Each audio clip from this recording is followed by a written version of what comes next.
What's going on, family? So today we need to talk about something that's being buried by the mainstream media, the growing civil war within the Democratic Party.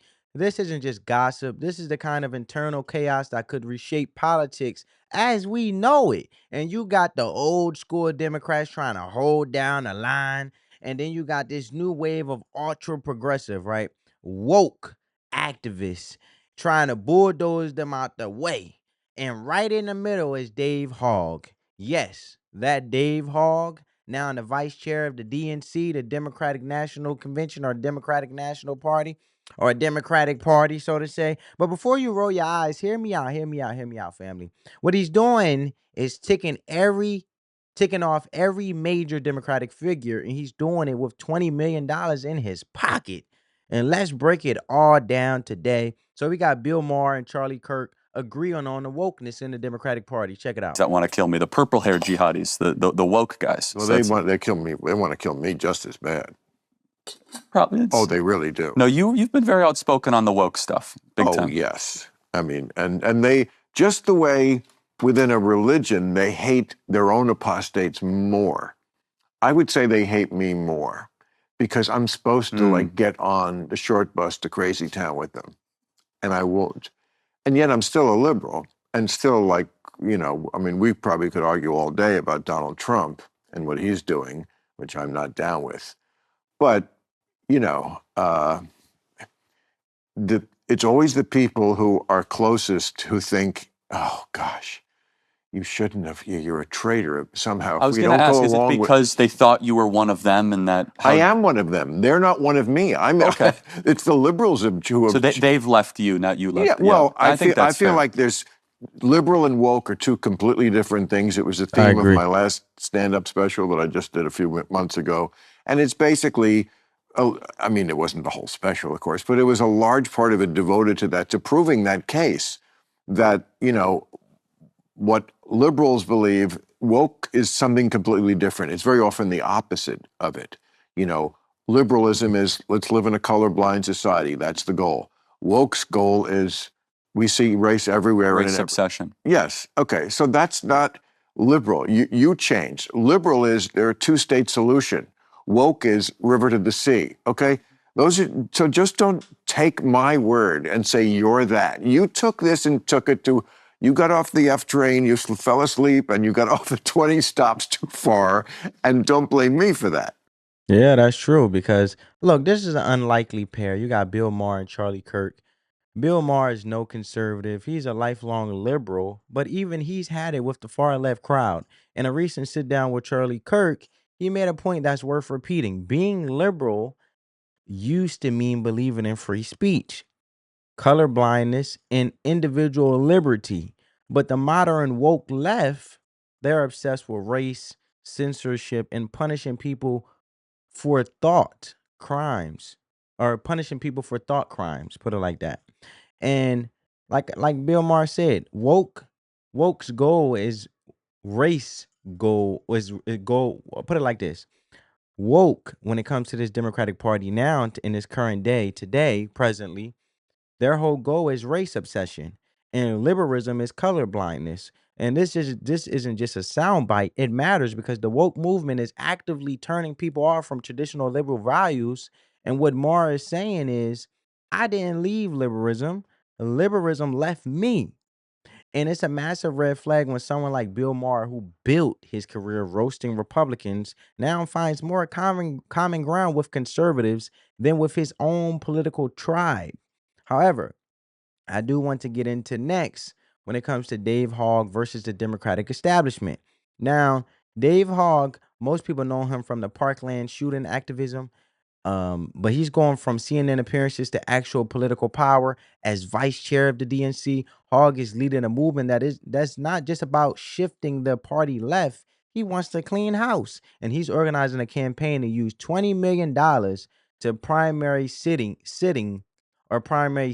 I should say, Democratic incumbents and safe, or I should put it like this: incumbents, or I should say Democratic people in safe blue districts.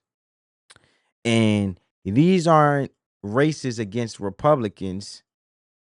he wants to take out fellow Democrats who says are who he says are old, ineffective, and out of touch. Basically, they need to touch grass, and they haven't touched grass in years, and they're back from yesteryear. They're stuck in yesteryear, and anything they're saying today is not even effective to put Americans first, and not even in touch what's going on today to be effective in the first place. To be um the effective representation that the Democratic Party should be and hold the value that it used to be, but being presently instead of going far left, if that makes sense, family. So look, he wants to take out fellow Democrats who he says are old and ineffective. And he literally said it's not out with the old, it's out with the ineffective. And for a common sense view, this tells us something major, right? Even Democrats don't believe in the people they had in office for decades. Hogg is saying what a lot of Americans already know. That, like, for example, that career politicians, no matter their party, stop serving the people and start serving themselves. But here's the irony. This kid thinks he's saving the party with woke politics when he might actually be helping the right by tearing it apart. Right? But check it out. I guess I want to ask, how are you making the choice of who to endorse? Is age the only factor here? And also, how are you making the choice of who to challenge in a primary? Absolutely. Well, look, I think the first most important thing here is to understand it isn't necessarily just out with the old and in with the new. I would say it's out with the ineffective and in with the effective. That is what we are doing here. Far too many people in our party, our approvals are awful right now. Any person that has eyes can see that. We are at 27% approval with our base, and we need dramatic change. I've talked to thousands of people around the country that are demanding that change. And the work that we're doing here is not just to help elect better people in a lot of these cases challenging incumbent Democrats. It's also to help younger people that are running in open blue seats and in competitive races as well. We're not challenging people that are running in frontline districts that could risk us potentially losing the House. But ultimately, we know that our party has to do a much better job of showing our base that we are here to fight for them. And we're seeing the results of that. People like AOC, Chris Murphy, Senator Van Hollen, and others around the country are fighters that are on the front lines out there showing people what we're doing to stand up and fight back against Donald Trump's agenda, are raising incredible amounts of money. And that is going to be super important going forward to help candidates around the country, especially in our frontline districts. To be honest, I don't even think AOC is a good candidate. Not the waitress, man. She's not even helping in her district. Her district is trash over there in the Bronx or Brooklyn, whatever her district is, somewhere that in New York. Um, Look, it was been recently have been said that her district over there has a whole prostitution issue that needs to be handled, and the residents over there don't feel safe, and let alone the community is like a dumpster on fire. It's trash. Well, because people want to see that we are fighting for them, and far too many of our young people feel like we've given up on them. They feel like we're not here fighting for them, and they feel like the American dream is dying before them. And we need to show that David, the Democratic Party is here to revive it. What's your criteria? What districts would you pick to focus on, and what districts would you not? I'll give you a good example. Would you support, for example, AOC, who you just mentioned, in a primary against Chuck Schumer for Senate? Well, this cycle, we're focused on House seats in particular. Those are the types of seats that we are focused on because we want to be as effective as possible in helping to give these young people a chance. A lot of the candidates we're working with are under the age of 35. So as you can imagine, working with Senate candidates that becomes a little more difficult. But really what we're looking at here is not just, oh, is this an older person? Like, there are older people that are very effective in our party too. People like Nancy Pelosi and Jan Schakowsky and others, I would argue been some of our most Is Chuck Schumer a name that you'd put in that bid as someone who's effective and older in the party? You know, there's certainly disagreements in our party right now of certain tactics. That doesn't sound like a yes. For sure. But I will say we're in a really difficult position right now. We are in the minority in our party, and there's disagreements over how to handle that. Certainly, I have my disagreements with the leader at times, but ultimately, we have to realize that we're all on the same side here of moving our party forward and getting back into the majority. And sometimes that's going to include having disagreements with what our leadership is doing. But ultimately, that's part of what makes our party great. We're not a cult. We allow disagreement, and we're not led by a strong man like Donald Trump, who says, if you don't agree with me, there is no place for you here in the party. Oh, goodness. No, Donald Trump actually has a spine, unlike you guys. You guys been to whatever you guys You guys bend to whatever someone wants to hear, but next y'all actually don't stand for something. You guys straddle the fence, and y'all rather tell somebody what they want to hear, but not actually be effective in doing it. And you guys act like y'all going to help and create a problem. Act like y'all create a problem, act like the problem is on the opposite party, which is the Republican Party. And then when it comes time to reelection and prompting you guys up for a campaign and campaign money, then you guys want to actually talk about fixing a problem that you created in the first place. And that's what the Democratic Party is also being looked at from our from Americans, everyday typical Americans are starting to see. You create the problem, then you like to play victim, and then you want to act like you have the solution when you could have you had the power to solve the problem all this time. It's like a spoiled child that had the privilege of doing whatever they wanted to do, but soon as the privilege get taken away from them doing what they want to do, for example, let's say having a toy or having allowance as a kid, being able to drive and have a nice car, but obviously they irresponsible with it and they create a problem by not taking care of what they've been blessed with, then the privilege get taken away from a parent in their controlled environment. The American people are basically saying, look, we done gave y'all chances after chances. Y'all had majority of support, and now we take it away because now y'all don't know what to do with it. And clearly y'all don't have no spine because y'all don't stand for something. Y'all just are chaotic. And y'all chaotic within your own party. Y'all don't know y'all right from y'all left. How y'all gonna lead us and have our best interest? There are people who don't agree with me in doing these tactics either, but ultimately I know we're all on the same side here of getting back to winning, and everybody wants to see a party that fights for them. David, you mentioned there are some folks who don't agree with you here. I mean, Ken Martin, chair of the DNC, has said that it's not the party's position to take sides in a primary. I want to put on your screen something that Sheldon Whitehouse said on ABC's This Week just last month. You see it there. We are in a fight for our democracy. He goes on to say you can't fight in the dugout when you're trying to score runs on the field. So I guess my question is, what do you say to those who say you're hurting the Democratic Party here by what you're doing? What I would say to them is look at the results of the people that are out there fighting right now. The people that are on the front lines that are leading the charge, like AOC, Bernie Sanders, people. All right, you're just repeating yourself. Anyway, let's go to James Carville. He had a meltdown, man. The guy who helped get Bill Clinton elected is furious. He called who you guys see on the screen right now, David Hogg. He called him a twit, a punk, and he said he wants to sue him. Why? Because he thinks David Hogg, as a DNC officer, has a duty to support all Democrats and not spend money to beat them. So check out what he had to say. Somebody sue David Hogg. He's an officer of the Democratic National Committee. He is the vice chairman of the Democratic National Committee, and he's running against other Democrats. I would like to know, and you went to law school, does he have a fiduciary duty toward Democrats? If you work for News Nation, you can't promote CNN. That's because you work for somebody else. You have a fiduciary duty to your employer, which anybody can understand. He's being paid to run against other Democrats. I think it's an outrage. I don't know if I have standing, but I might give the DNC $10 and sue him. He's a contemptible little twerp, if you ask me. Sue his ass, Jim. I'll have you on the show to talk about it. I might. I don't know if I have standing, but somebody can standing. sue his punk ass. Start it right on this show. Well, look, man, this is the truth. Carville, he's acting like a parent who just realized the kids have taken over the house. But he doesn't have the juice anymore. His style politics, slick messaging, centrist positions, backroom deals, it doesn't connect with the younger base. He's calling Hogg reckless, but he's ignoring the fact that the Democratic Party approval rating is in the toilet. That's the real issue. But however, let's move on to what David Hogg had to say in response to James Carville, the old dinosaur from yesteryear. Well, so here's James Carville. Here's what he had to say about your idea. Take a listen. The most insane thing I ever heard is the vice chair of the Democratic National Committee is spending $20 million running against other Democrats. Are we supposed to run against Republicans? What's your response? What's his plan to deal with our 27% approval rating? That's my question to him. The fact of the matter is right now, our party is in a crisis. We are seeing people lose faith in our party. They're losing faith in democracy across the country. And we need to make sure that we're getting people to vote for Democrats, not simply because we're not Donald Trump, but because we have a better message, a better option for them. Not simply the less bad of two options, as I think Carville tries to promote when he says, well, we just shouldn't say anything. Carville believes in a politics of being timid, of hiding.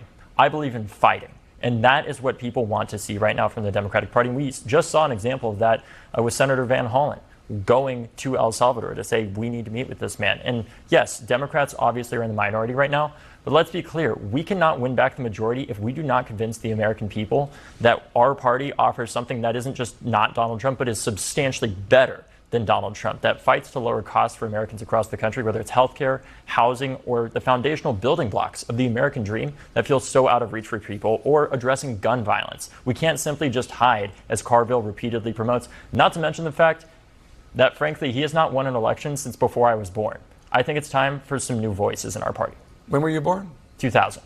Well, I guess that. So anyway, I can hear James Carville's head exploding all the way from New Orleans when you called him timid. And James, you're welcome back on the show next week. And you happy to talk more. And you can you can respond. All right, and I want to show you guys a clip, right? First place. So we are energized, and there are people out there. And what I'm trying to do with this effort right now, with the primaries in particular, is do two things at once. One, make sure that we're handling, the conflicts within our own party productively in seats that do not risk us losing the majority, while also making sure that we make Hakeem Jeffries the next Speaker of the House by rallying our base and giving people something to vote for. We cannot just be the party that is against Donald Trump. We have to be a party that doesn't have a 27% approval rating from our own base. That is not a survivable future. And the way that we change that is making sure that we have some different characters. We talk in Democratic politics all the time about it's the messaging, it's the messaging, it's the messaging. You can have Shakespeare write the best script in the world. If you have bad actors, it doesn't matter. So let me just follow up for a second, because you're talking about this effort that you're leading that's going to include going after Democratic incumbents. You say in safe seats, in safe seats, because it's time to get, we have this seniority politics. You're trying to get some fresh blood into the Democratic system. You heard Hakeem Jeffries. He actually seemed a little irritated with you or with the effort. He's like, I think we should focus on beating Republicans, not on beating Democrats. I think it's going to be a hell of a lot harder for us to defeat Republicans with a 27% approval rating, where we cannot simply go out there and say, look, guys, we're not Donald Trump. Vote for us. We need to show people how the way that Democrats fight for democracy is by using democracy to revive the American dream, to help combat the rising costs of healthcare, of housing, of elder care, of childcare, and education, and making sure that we remember that our young people in particular, they are losing faith in our democracy, and people of all ages, because they feel like the American dream does not exist for them anymore. And the answer to that is using democracy with courageous Democrats that actually want to fight back against what's happening. They're losing faith. They're losing trust in all of our institutions. The media, here go Donna Brazile. Donna Brazile, go ahead. Business, whole of civil society. We're in a crisis. I don't know if we want to call it a constitutional crisis, but we're in as former President Biden was here at an inflection point. Look, I think what David is trying to do is to not just help to re-energize the party, but to help rebrand the Democratic Party. The concern that officers of the DNC right now, they have signed the neutrality pledge. David did not sign the neutrality pledge. So he's in hot water with Ken. I told him he threw a rock in the water, and him and the two of them and the officers, they got to get out of the hot water. But that's not my position right now. My position is many of these so-called safe blue seats, and I can get in trouble. Many of them are seats that women and minorities finally had an opportunity to come and sit in, because there were no seats at the table for us. So before you start wiping clean the menu and the plates and the seats, be very careful, because many of those seats are in districts where we are. Former party chairman, Drains, how would you handle a vice chair who was going to primary? Well, I'll answer and then I'll explain it. I mean, unfortunately, David, I'd have you removed from the party because I think, number one, I think you're sincere. I don't question that. I think you're right. The Democrats are a complete mess. They have no movement. I don't think that's exactly what he said. They've got no. Well, he said they've got no message. They've got no movement. They've got no leader. I mean, it doesn't get any worse than that. I mean, you're defending Harvard. You're traveling to El Salvador for MS-13 gang members. But here's the point. You're taking $20 million. If I'm looking at someone, my vice chair, the RNC, taking $20 million for another effort, it's $20 million out of the DNC's pocket. You can't be on the board of the Fishing and Forest company and on Greenpeace at the same time. There are places for groups to hold the party accountable. I think it's right. Yeah, let me push back against that. This was not an MS-13 gang member, and you damn well know that. Oh, come on. He was not. Okay, and so the Here we go. this guy. The administration admitted this was wrong. As long as they keep backing a person that's not even a citizen in the United States of America, got a domestic abuse record against his wife, the Democratic Party will always be far too extreme, far left. So even if he clean house, they still have the same idealism or same ideologies they're carrying, just with the new generation or the newer individuals they want to bring in and clean house, bring in after they clean the house. So. In America, we have due process, and we are a land of law and order. We are a land of law and order. And this administration is repeatedly showing time and time again, they do not care about what the Supreme Court says. They do not care about the rule of law. And you cannot defend sending people to another country. Just did a poll to another country where they don't have rights. Think that where he's all being denied counsel, immigrants due process, should be and so much deported, more. by the way. So you're losing your effort. So if you want to try to defend the constitutionality of deporting a illegal immigrant that's here, he took a lot of time to come every single year. He's here illegally. The intel community, every intel community. I don't know why Democrats want to keep dying on this hill, man. But you seen Donna Brazile, she was with the gray hair. She jumped in and said, basically, you can't primary these Democrats because many of them are women and minorities.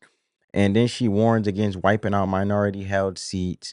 And this is the problem with identity politics. It puts skin color and gender above results. She's not defending their policies, their leadership, or their effectiveness. She's defending who they are, not what they done. And that's a losing strategy. Common sense says we should want the best people in office, not just the ones who check a demographic box. And when it comes to Hakeem Jeffries, the Walmart Obama, or the bootleg Obama, I like to call him, and party loyalty, Minority Leader Hakeem Jeffries is clearly annoyed with the party because he's saying Democrats should focus on beating Republicans, not each other. But again, he misses the point. If your approval rating is 27% with your own base, you're not doing your job, bruh. And David Hogg is exploiting that reality. And whether you agree with him or not, it's working. Even Republicans are shaking their heads at this. Imagine if the RNC vice chair took $20 million and used it to challenge sitting Republican congressmen. That person would be fired in an hour. The Democrats, they still arguing about whether it's fair. So from a leadership standpoint, it's a disaster. You can't have one foot in the party and one foot trying to burn it down. But that's exactly what's happening. And here's what we're watching in real time. The Democratic Party is being pulled apart by a movement that doesn't believe in tradition and leadership or in results. It believes in ideology no matter the cost. And it believes that people loud and radical is more important than being effective. And then the more that happens, the more regular Americans, even liberal ones, are going to say, you know what? This isn't for me. I mean, prime example, as I showed you at the beginning of the video, look at Bill Maher. And if you're a conservative, this is a warning and an opportunity. A warning because any party can lose its identity if it stops serving the people, and an opportunity because common sense is making a comeback. People want leaders who talk straight, solve problems, and respect the Constitution. So what do you guys think? Is David Hogg helping or hurting his party? Are you watching Democrats collapse from inside? And let me know in the comments. Like, subscribe, and hit the bell. And if you're tired of politics as usual and want breakdowns that cut through the noise, thanks for watching, and I'll see you in the next one. On that note, family, peace.